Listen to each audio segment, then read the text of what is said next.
భారత మహిళల క్రికెట్లో సువర్ణ అధ్యాయం లిఖితమైంది. మన అమ్మాయిలు సరికొత్త చరిత్ర సృష్టించారు.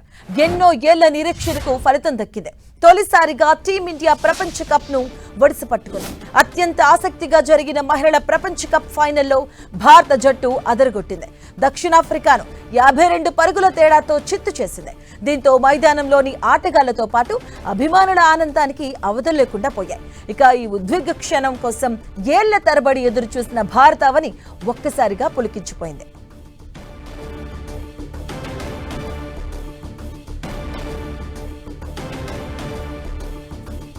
సెమీస్ లో సూపర్ విక్టరీతో ఫైనల్లో అడుగుపెట్టిన భారత్ ఫైనల్లోనూ అదరగొట్టింది. టాస్ ఓడి తొలుత బ్యాటింగ్ కు దిగిన టీమిండియా నిర్ణీత 50 ఓవర్లలో 7 వికెట్ల నష్టానికి 298 పరుగులు చేసింది. ఓపెనర్ షెఫాలి వర్మ, ఆల్రౌండర్ దీప్తి శర్మ, స్మృతి మందాన రాణించడంతో దక్షిణాఫ్రికాకు భారత్ భారీ లక్ష్యాన్ని నిర్దేశించింది. 299 పరుగుల టార్గెట్ ను ఉంచింది. లక్ష్య ఛేదనకు బ్యాటింగ్ కు దిగిన సౌత్ ఆఫ్రికా 45.3 ఓవర్లలో 246 పరుగులకే పరిమితమైంది. కెప్టెన్ లారా సెంచరీతో ఒంటరి పోరాటం చేసింది. Anneri Dercksen, Tazmin Brits, Sune Luus పర్వాలేదనిపించారు. ఇక భారత బౌలర్లో దీప్తి శర్మ 5, షెఫాలి వర్మ 2, శ్రీచరణి 1 వికెట్ తీశారు. ఫైనల్లో అద్భుతంగా బ్యాటింగ్ చేసి 2 కీలక వికెట్లు తీసిన షెఫాలి వర్మకు player of the match award దక్కింది. ఇక టోర్నీలో అత్యధికంగా 22 వికెట్లు తీసిన దీప్తి శర్మకు ప్లేయర్ ఆఫ్ ది సిరీస్ వచ్చింది. భారీ లక్ష్యంతో బ్యాటింగ్ కు దిగిన దక్షిణాఫ్రికా తొలి వికెట్ కు 51 పరుగులు చేసింది.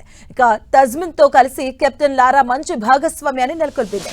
అయితే 9.3 ఓవర్ల వద్ద పరుగు తీసే క్రమంలో అమన్జోత్ కౌర్ అద్భుతమైన త్రోతో తజ్మిన్ రన్అట్ గా వెనుదిరిగింది. ఇక అనంతరం వచ్చినటువంటి అన్నకే భోస్ ను శ్రీచరణి బోల్తా కొట్టించింది.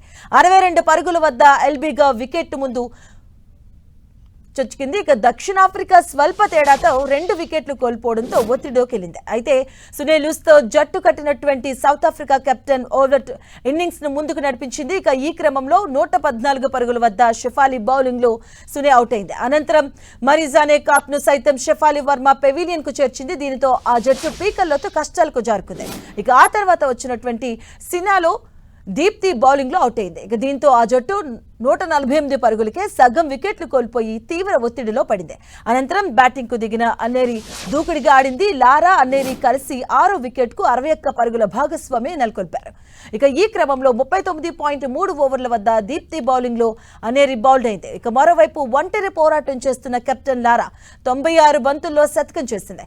అనంతరం దీప్తి బౌలింగ్ లో లారా భారీ షాట్ కొట్టుగా తీవ్ర ఒత్తిడిలో అమన్జోత్ కౌర్ అద్భుతంగా క్యాచ్ అందుకుంది. దీంతో దక్షిణాఫ్రికా ఓటమి ఖరారైంది. ఇక అనంతరం మరో 26 పరుగులు చేసి సౌత్ ఆఫ్రికా చివరి 3 వికెట్లు కోల్పోయి 246 పరుగులకు ఆలౌట్ అయింది. ఇక ఓపెనర్లు మంతానా, షెఫాలి ఆరంభం నుంచి నిలకడగా ఆడి భారత్ కు శుభారంభం అందించారు. హాఫ్ సెంచరీ ముంగిట స్మృతి అవుట్ అయింది. దీంతో తొలి వికెట్ కు 104 పరుగుల భాగస్వామ్యానికి తెరపడింది. ఇక అదే ఓవర్లో షెఫాలి అర్ధశతకం అందుకుంది. తర్వాత జెమీమాతో ఇన్నింగ్స్ ను ముందుకు నడిపించింది షెఫాలి. సెంచరీ దిశగా సాగుతున్న ఆమెను ఐబొంగా వెనక్కి పంపింది. కాసేపటికే జెమీమా కూడా పెవిలియన్ చేరింది. ఇక ఈ దశలో దీప్తి, హర్మన్ ప్రీత్ కౌర్ 4వ వికెట్ కు 52 పరుగుల భాగస్వామ్యం అందించారు. ఇక మ్లాబా బౌలింగ్ లో కౌర్ క్లీన్ బౌల్డ్ అయింది. ఇక అమన్జోత్ ను డి క్లర్క్ అవుట్ చేసింది. దూకుడుగా ఆడిన రిచా ఘోష్ ఐబొంగా వేసినటువంటి 49 ఓవర్లో అవుట్ కాగా ఇన్నింగ్స్ ఆఖరి బంతికి దీప్తి రన్అట్ అయింది. రిచా ఘోష్ దూకుడుగా ఆడింది. దక్షిణాఫ్రికా బౌలర్స్ లో ఐబొంగా కాగా 3, మ్లాబా, క్లోట్ రాయన్, నడిన్ డి క్లర్క్ 1 వికెట్ తీశారు.